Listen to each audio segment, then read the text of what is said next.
I'm very honored to be here. I knew Upendranath Brahma, bड'फ, long time back when he came to Bombay. I was a young journalist then, and he had visited my home. He had spoken at the press conference in Bombay, and so during that time, even when he was in the final stages of his cancer treatment, he took so much effort to explain to the people of Bombay about the issues of Bodoland. And people had never, in the rest of India, did not know who the Bodos are, what is their struggle. So even till his last dying breath, he spoke about your struggle. He was working for you. I don't know how he managed to do that with the kind of treatment he was taking. And unfortunately, he passed away at that time, and I happened to be on the flight when they were bringing his body back to Assam and to Bodoland. And I was on the same flight, and when I witnessed the lakhs of people who had gathered to pay homage to their most revered leader. And in my view, he was not just a leader of the Bodos, he was a northeastern leader. He spoke for the northeast, and he tried to explain to the rest of India that if you keep pushing the tribal people of the northeast against the wall, then they are left with very few options. And how do you get Delhi's attention? Is it only through violence that then Delhi listens to you? Or will you listen to our peaceful movements? And that was the very important thing he was trying to tell people in Bombay, that listen to us and help us to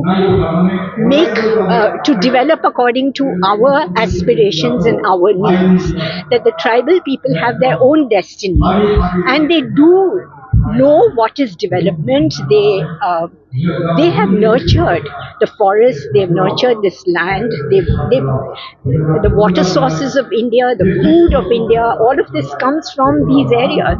The biodiversity of this area has been protected by the tribal people.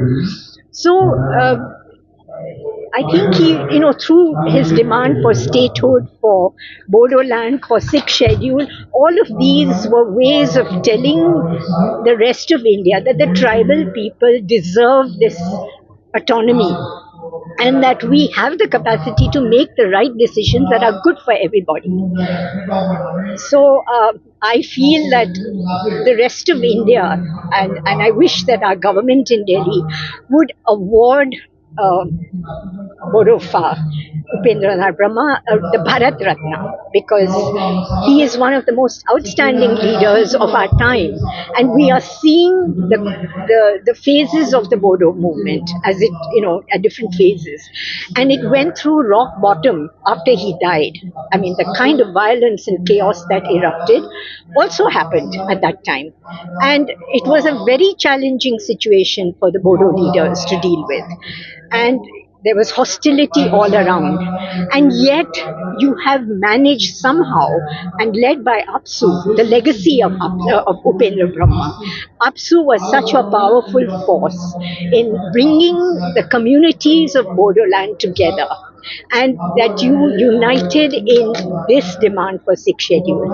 And you have got a government that is working for peace and bringing benefits to all the communities of Bodoland. That is what is required today.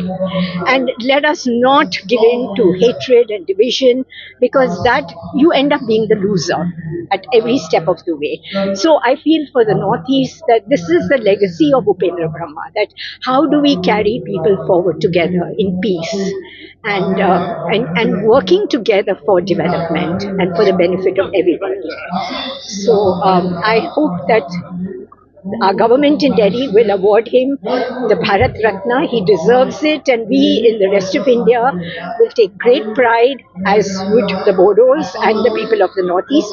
I want you to know that many people have told me before I came here this time that we are intently watching what the Bodos are doing and what Apsu is doing and how you are handling the current crisis. So, you see Ladakh is now fighting for sixth schedule. You see the Manipur tribes are in great disarray. How do we find solutions that are not piecemeal, but we find solutions that meet the aspirations of all our tribal people in India, not just the Northeast? And I think that is the legacy of Upendranath Brahma, Bodofa, in showing us the way forward.